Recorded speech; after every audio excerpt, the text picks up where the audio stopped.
Nice weekend to follow. All right. Thanks, Carl.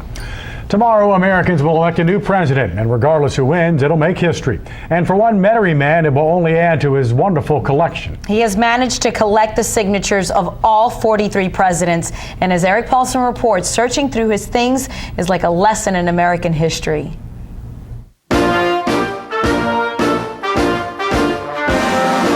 Skip Hensel has been collecting presidential autographs for more than half a century. His home in Metairie is part museum, part presidential archives. On the walls are historical documents, letters and the like, signed by George Washington, Abraham Lincoln, and John Adams, to name a few. In his possession are the signatures of every man who has ever been this nation's commander-in-chief. It started when he was 12. He wrote to then-President Dwight Eisenhower. Ike wrote him back. So he decided to write the only two other living ex-presidents, Harry Truman and Herbert Hoover. And lo and behold, I got responses from both of them. And in fact, Herbert Hoover sent me a book as a gift, and which was personally inscribed to me. And that kind of got your juices flowing, didn't it? Oh, yeah.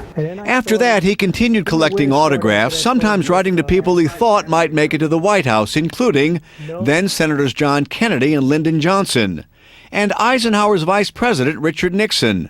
They all wrote back. In today's run for the White House, he's written both John McCain and Barack Obama and their running mates Sarah Palin and Joe Biden. Wrote for all of them like I normally do election year, and I've only got responses out of the candidates, both presidential and vice presidential, from one of each from each party. So I got John McCain and I got Joe Biden. So Barack and Sarah have not responded to you yet? And I've got a response yet. And not saying I won't get one, but you never know. But you won't stop, will you? No. In all reality, though, after tomorrow, one of those sets of signatures won't matter, at least for collectors. Take, for instance, Michael Dukakis, who ran unsuccessfully back in the 80s. Skip got several of his signatures before the election.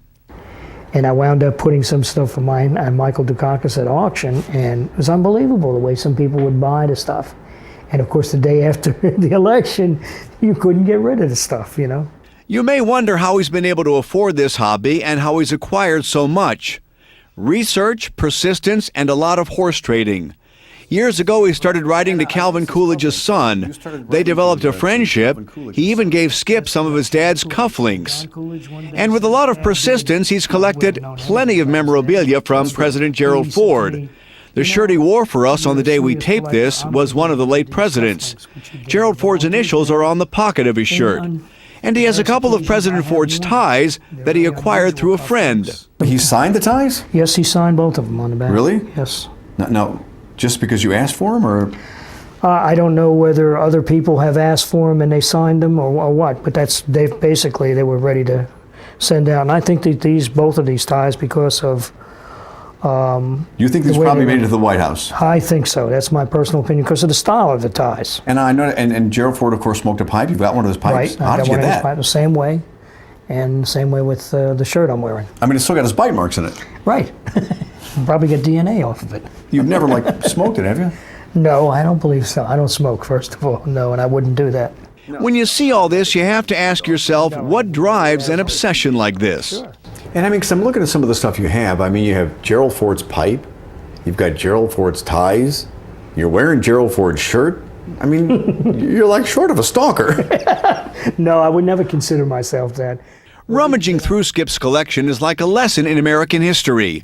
He is very knowledgeable about this country's presidents, and that's what drives him, curiosity in possessing a piece of history. Whether it's a letter signed by George Washington, others signed by Teddy Roosevelt, to the medical bills the government paid after Skip's favorite president, William McKinley, was assassinated. Ironically, assassin signatures are usually more valuable than the presidents they killed. Skip has only one of those, the man who shot President Garfield. As for the only president to resign from office, Richard Nixon, Skip has an unusual personal signature from Mr. Nixon, who for years bore the name Tricky Dicky. This is Richard Nixon, and he's written to his nephew, and he signs the letter Uncle Dick. You don't see that too often. He would either sign his name RN as president, Richard Nixon, or Dick Nixon to close friends. Yeah. But never, only relatives, I'm sure, got the Uncle Dick or Daddy or whatever. So there probably aren't too many Uncle Dick No, I letters have floating around. everybody that I've shown it to says, wow, I never saw anything like this. So depending on who wins tomorrow's race, since he only has John McCain's signature, Skip will have a bit of work to do to complete his collection if Barack Obama wins the White House. Eric Paulson, Eyewitness News, Night Watch. Great story. We'll find out tomorrow. Absolutely. The latest as firefighters try to contain the remnants of a 3-alarm fire on North Roman Street.